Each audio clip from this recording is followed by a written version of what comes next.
교독하겠습니다. 누구든지 주의 이름을 부르는 자는 구원을 받으리라.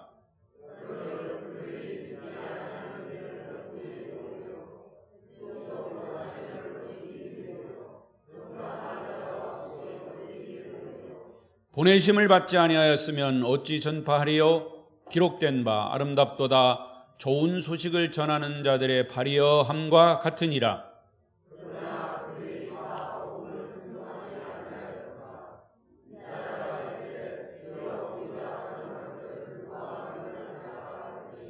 그러므로 믿음은 들음에서 나며 들음은 그리스도의 말씀으로 말미암았느니라.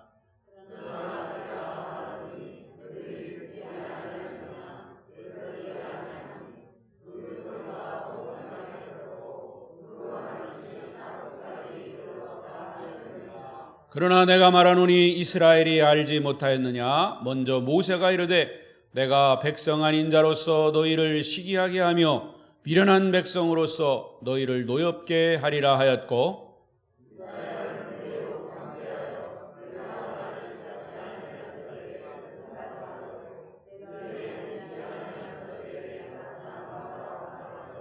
다같이 이스라엘에 대하여 이르되 순종하지 아니하고 거슬러 말하는 백성에게 내가 종일 내 손을 벌렸노라 하였느니라. 아멘.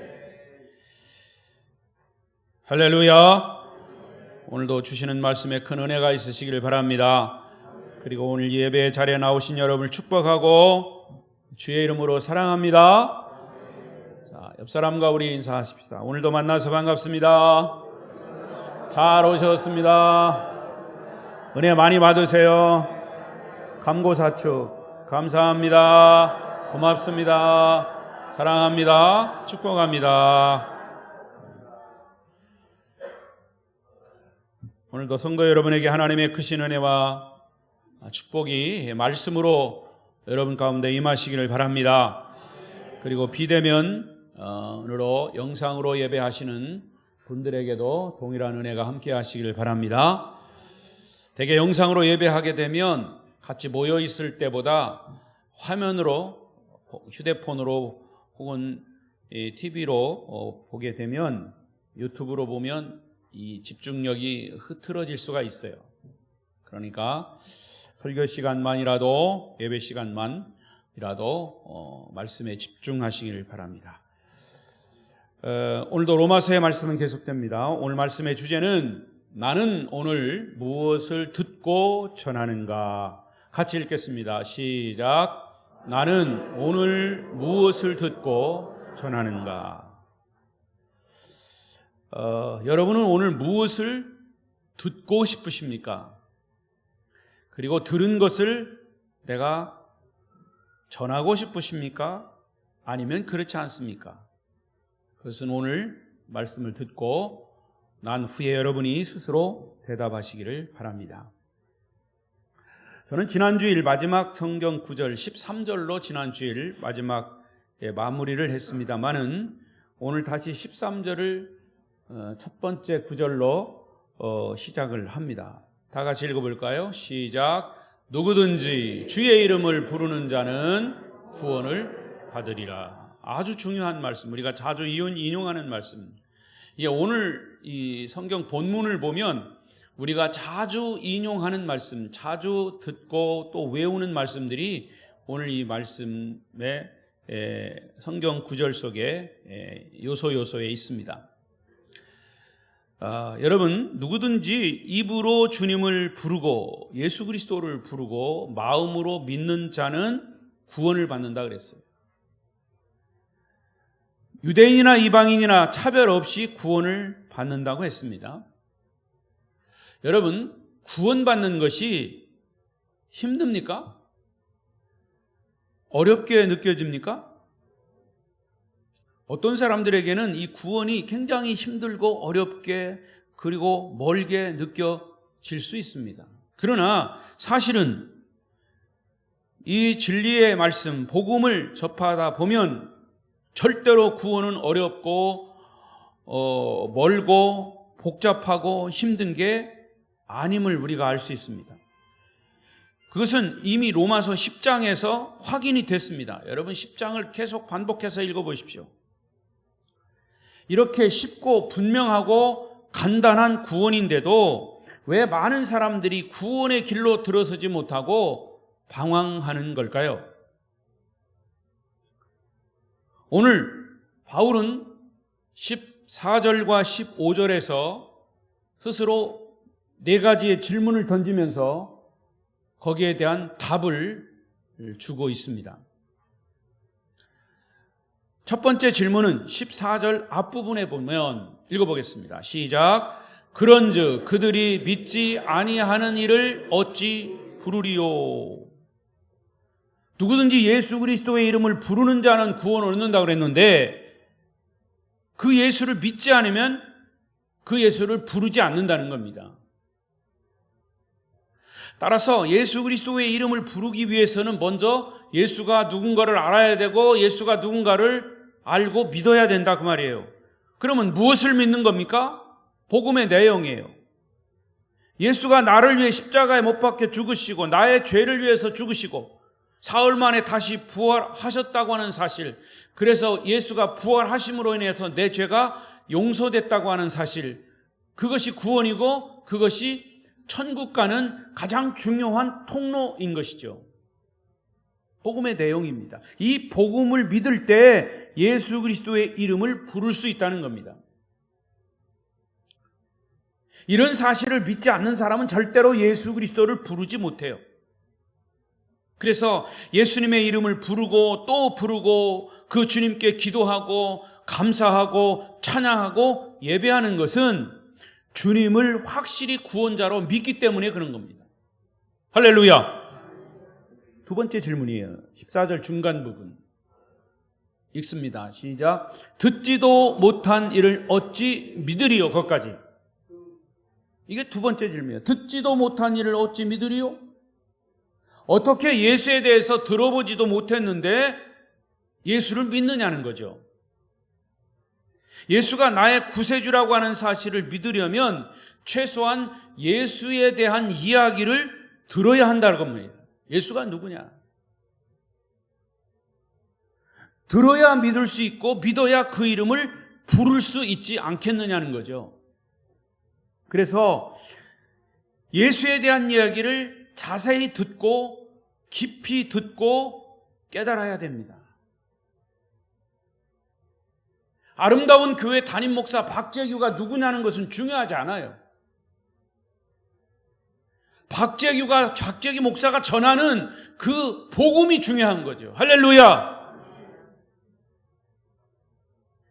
그래서 아름다운 교회는 예수의 이야기를 들려주는 곳이에요. 복음을 들려주는 곳이에요. 교회는 복음을 들어야 할 곳이에요. 세 번째 질문. 마지막 부분이요. 시작. 더 큰 소리로. 전파하는 자가 없이 어찌 들으리요? 그렇죠. 여러분도 예수님에 대한 이야기를 누구에게 들었습니까? 누군가가 들려줬기 때문에 그것을 들은 거예요. 그렇기 때문에 예수를 믿은 겁니다. 자, 지금 제가 이야기하는 이 이야기 중에 여러분은 지금 어디쯤 와 있는가? 나는 예수에 대해서 많이 들었는데 나는 그 예수를 믿고 있는가? 나는 그 예수를 고백하고 있는가? 아마 이렇게 일직선상에 놓고 딱 본다면 나는 정말 지금 어디쯤 와 있는가는 여러분이 스스로가 알아요. 복음은 누군가가 전해야 들을 수 있는 거죠. 전하는 사람을 메신저라고 그래요. 메신저. 저는 지금 복음을 전하고 있는 메신저예요. 목사이지만 메신저예요. 교회는 복음을 전하는 공동체고 복음을 전하는 통로이거죠. 브릿지, 다리 역할을 하는 거예요. 예, 여러분은 복음을 깨닫고 믿었다면 복음의 메신저가 돼야 합니다. 복음의 증인이 돼야 합니다. 복음을 누군가가 전하는 사람이 있어야 듣게 되고 들어야 믿음이 생기고 믿음이 생겨야 예수의 이름을 부르게 되고 결국에는 구원에 이르게 되는 거죠. 할렐루야.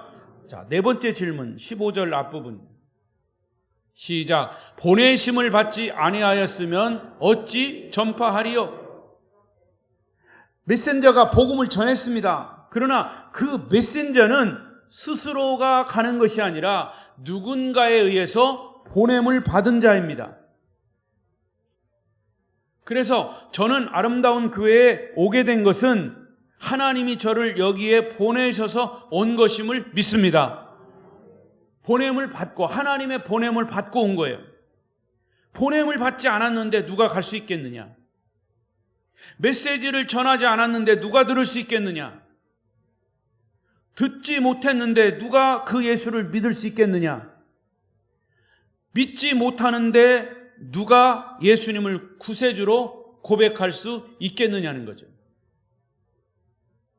따라서 저와 여러분들은 복된 소식을 전하는 아름다운 교회 공동체임을 믿습니다.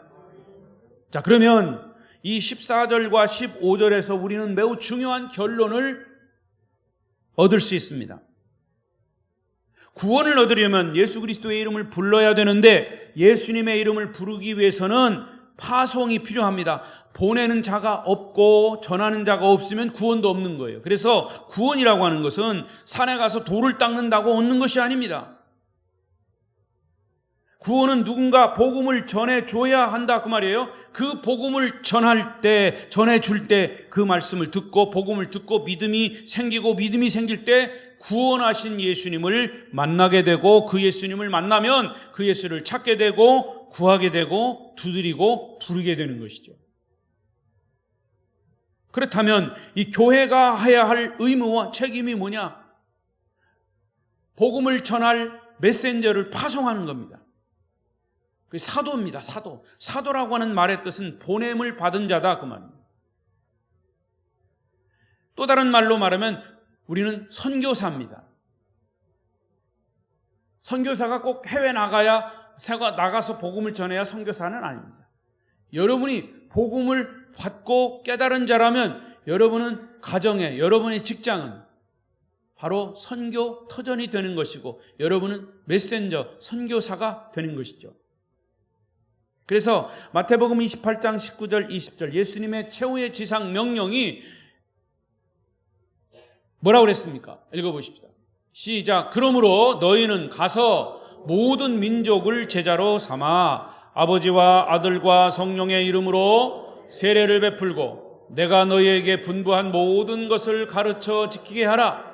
볼지어다 내가 세상 끝날까지 너희와 항상 함께 있으리라 하시니라. 이 지상명령은 주님이 승천하시기 전에 예수를 믿지 않는 자들에게 또 거기에 모여있던 믿는 자들에게 복음을 전하라고 하는 최후의 명령이에요. 믿는 자들이 예수를 만나고 구원의 복음을 깨달았으면 그 사람이 가서 복음을 전하라는 것, 그런 명령이에요. 전하는 사람이 있으려면 누군가를 보내야 합니다. 그리고 이 복음을 전하기 위해서는 전하기 위해서 가는 그 사람의 발이 복된 발이라 그랬어요. 15절입니다. 15절 시작. 보내심을 받지 아니하였으면 어찌 전파하리요? 기록된 바 아름답도다 좋은 소식을 전하는 자들의 발이요 함과 같으니라. 좋은 소식을 전하는 발이 어떤 발이라고요? 복된 발이에요. 아름다운 발이에요. 우리는 아름다운 교회 성도로서 아름다운 발이 되어야 합니다. 이름만 아름답다고 하는 게 아니고. 아멘? 근데 이 복된 소식을 전하는 여러분의 발이 복된 발이 되는데 이 말씀은 바울이 구약 성경 이사야 52장 7절 말씀을 그대로 가지고 온 거예요. 이사야서를 보십시다. 이사야 52장 7절 시작. 좋은 소식을 전하며 평화를 공포하며 복된 좋은 소식을 가져오며 구원을 공포하며 시온을 향하여 이르기를 내 하나님이 통치하신다 하는 자의 산을 넘는 발이 어찌 그리 아름다운가. 하나님의 말씀 복음을 전하는 발이 아름답다라고 하는 것이 사도 바울이 이사야서가 한 말씀을 인용해서 한 거예요. 여러분의 발이 복된 발이 되시기를 바랍니다. 이 시간에는 잠깐 우리 교회에서 선교하는 남아프리카 공화국 안성준 선교사님의 선교 현황을 영상으로 보겠습니다. 5분짜리인데 그들의 그 가족의 발이 정말 아름다운 발이에요. 지금 이 남아프리카 공화국 얼마 전에 테러가 일어났잖아요. LG 공장이 다 불타고 막 그랬어요.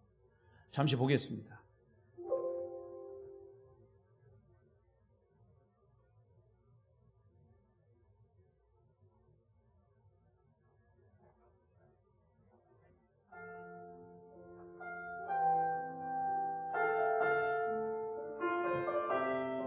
(2012년부터) 지금까지 세 곳의 지역에 주일학교를 세우고 크리스탈 교회입니다. 주 나의 모습 보내 목회자 훈련, 교사 교육, 연합 성경학교 등의 사역을 10년간 해오고 있습니다.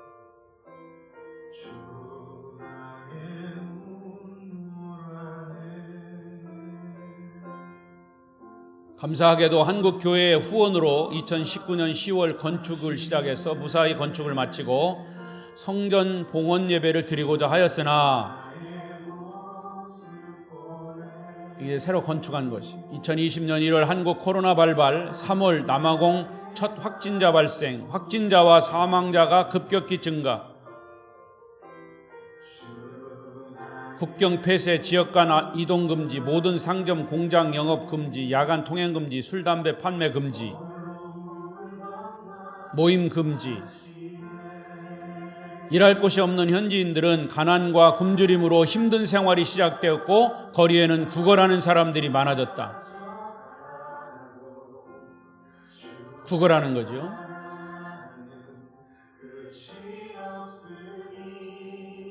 한국에서 보내주신 도움의 손길로 사역하는 교회 성도들과 지역 주민들에게 몇 차례에 걸쳐 생필품 전달.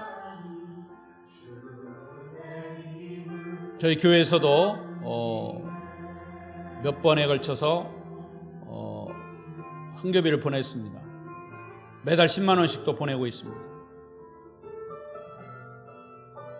선교사님과 가족들이죠. 저 빵인데 저 빵을 이제 거리에 있는 사람들에게 저렇게 구걸하는 사람들에게 나눠준다는 거죠.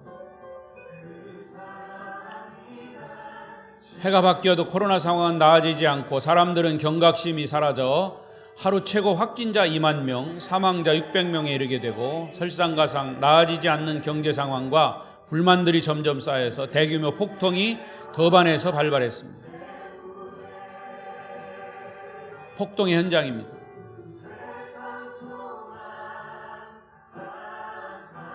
저 LG 공장이죠. 은행.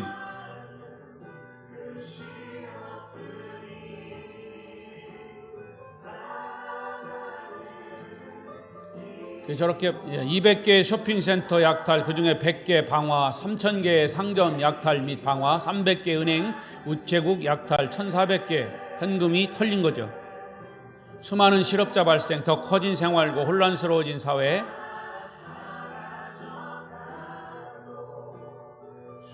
저때 선교사 가족은 아주 밖에 집 밖을 나가지 못했다고 해요.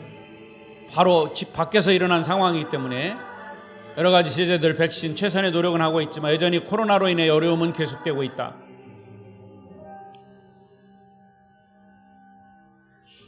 제한된 상황이지만 최선을 다해 교회 방역을 하고 조심스럽게 사역을 이어가고 있습니다.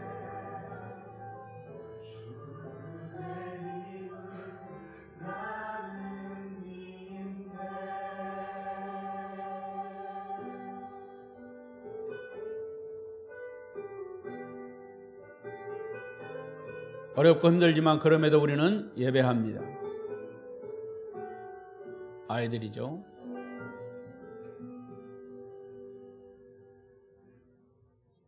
이 아프리카 남아공의 참된 평화 안정을 위해서 코로나로 인해 여전히 어려운 시절이지만 믿음 잃지 않고 예수 소망 가지고 살아갈 수 있도록 기도를 부탁드립니다. 사랑하고 축복합니다. 네, 사실 굉장히 안타까운 일이죠. 근데 이런 상황을 보면 저나 여러분은 코로나가 있어도 굉장히 행복한 삶을 사는 겁니다.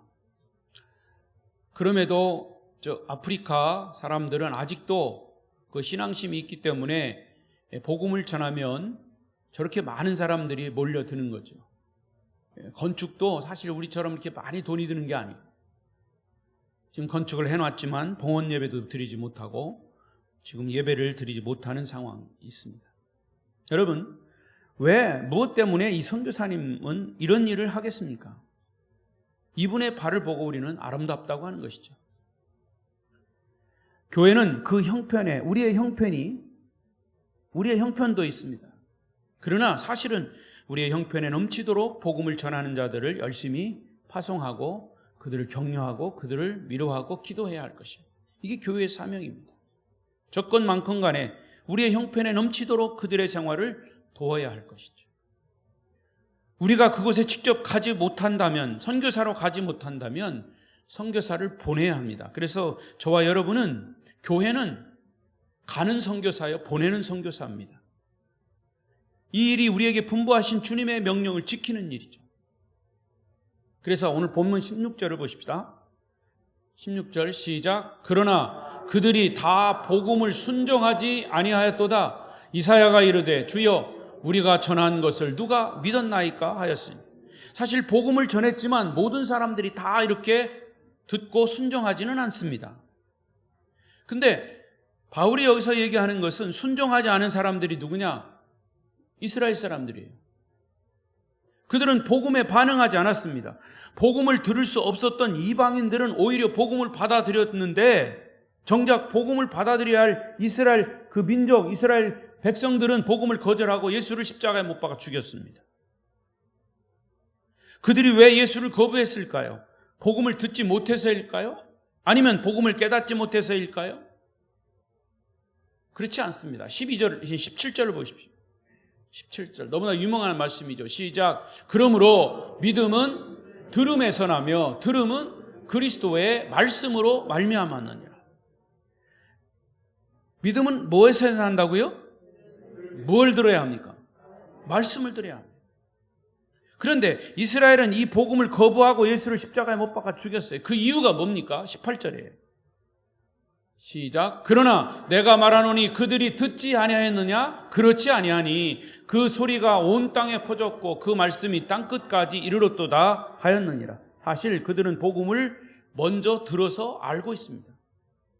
하지만 이스라엘 백성들은 그 복음을 아예 듣지 않고 아예 거부한 거죠. 여러분, 우리는 믿음을 어떻게 자라게 할 수 있을까? 그리스도의 말씀을 열심히 들어야 합니다. 많은 사람들이 얘기합니다. 목사님, 저는 믿음이 없어요. 믿음이 없어요. 왜 없습니까? 그리스도의 말씀을 듣지 않았기 때문이에요. 들어야 할 말씀을 듣지 않았기 때문에 믿음이 없는 거예요. 오늘 본문은 아주 쉽게 믿음을 갖는 비결을 가르쳐주고 있어요. 믿음은 예수 그리스도의 말씀을 들으면 생기는 거예요. 말씀은, 복음은 믿음의 씨앗입니다. 믿음의 씨앗을 뿌리려면 말씀이 있어야 돼요. 말씀의 씨앗이 땅에 떨어져야 합니다. 믿음이 잘 자라기 위해서는 예배에 열심히 참석하고 봉사도 해야 되고 헌신도 해야 되고 11조도 해야 되고 기도도 해야 합니다. 그러나 이렇게 열심히 주님을 섬기는데도 믿음이 자라지 않는 이유는 말씀의 씨가 없기 때문에 그래요. 교회는 열심히 나오는데 말씀을 들을 때만 빠지거나 딴전 피워요. 말씀을 들을 때만 졸아요. 여러분, 말씀을 들어야 믿음이 자랍니다. 말씀을 듣지 않고 기도만 해보세요. 엉뚱한 소리 합니다. 자기가 하나님께 직통 계시를 받았다고 합니다. 성경 말씀과는 전혀 동떨어진 얘기한다 그 말이에요. 말씀의 씨가 없거나 부족해서 그런 거죠. 여러분, 믿음을 갖고 싶으시면 말씀을 들어야 합니다. 성경을 읽고 성경을 듣고 때로는 성경을 외우고 성경을 묵상해야 합니다. 그리고 깨달은 말씀을 실천해야 합니다. 그것이 바로 여러분의 믿음이에요. 그리스도의 말씀을 들어야 믿음이 생기는 겁니다. 그리고 믿음이 자라려면 우리의 마음의 밭이 좋은 땅이 돼야 한다 그랬어요. 옥토가 돼야 한다 그랬어요. 마음 밭에 있는 돌도 없애야 되고 햇빛도 적당히 쬐야 하고 비도 적당히 맞아야 합니다. 이것은 훈련이죠. 이와 같이 말씀의 씨가 잘 자라도록 마음을 옥토로 만들고 순종하고 말씀대로 실천하고 기도하면 되는 거죠. 그러면 결과는 어떠냐? 30배, 60배, 100배가 되는 것이죠. 여러분의 믿음이 쑥쑥 자라나기를 축원합니다. 성경을 믿지 않는 사람, 말씀을 듣지 않는 사람은 어떤 방법으로든지 믿음이 자라지 않아요. 열매가 없어요. 그래서 제가 로마서 100독을 여러분에게 계속 권유하는 것도 이와 같은 맥락에서 생각하시면 되는 거죠. 저는 교회 오래 다니신 분들에게 다시 한번 말씀을 드립니다. 교회 오래 다니셔서 예배에도 익숙하고 설교에도 익숙하고 성경도 익숙하지만 삶의 변화가 없는 사람, 그것은 누가 지적할 일이 아닙니다. 누구보다도 본인이 잘 알아요. 만일 마음이라고 하는 땅이 굳어져 있다면 성령의 굴삭기로 다시 기경해야 합니다. 갈아엎어야 합니다. 과거에 은혜 받은 것 가지고 지금도 산다고 착각하지 마십시오. 엊그저께 우리 교회에 이제 목사님들이 사모님들과 한 40명 왔어요. 이제 총동문회 이제 회장으로서 우리 교회에서 이렇게 수련회를 예배를 드리고 또 진도에 가서 수련회를 2박 3일 동안 했어요. 그래서 오신 분들에게 제가 이 다강에 가서 음식을 잘 대접했어요. 그랬더니 너무너무 좋아하세요. 저도 같이 먹었어요. 근데 그날 먹은 거 가지고 하루만 지나면 또 배고파, 또 먹어야 돼. 그날 맛있게 먹었다고 그 일주일 갑니까? 아니죠. 그런데 영적으로 어떤 사람은 과거에 내가 은혜 받은 것 가지고 그거 가지고 울고 먹는 사람이 있어. 그거는 아니에요. 육신이나 우리의 영혼이나 마찬가지. 오늘 여러분 안에 말씀의 씨가 새롭게 심겨지고 말씀의 씨가 새롭게 자라나서 열매를 새롭게 맺으시기를 축원합니다. 바울은 계속해서 이스라엘이 복음을 듣지 않은 것에 대해서 구약의 모세와 이사야 선지자의 말씀을 인용하고 있습니다. 모세는 누구냐? 율법을 대표하는 사람이고 이사야는 누구냐? 선지자를 대표하는 사람이에요. 19절을 보겠습니다. 19절 시작. 그러나 내가 말하노니 이스라엘이 알지 못하였느냐? 먼저 모세가 이르되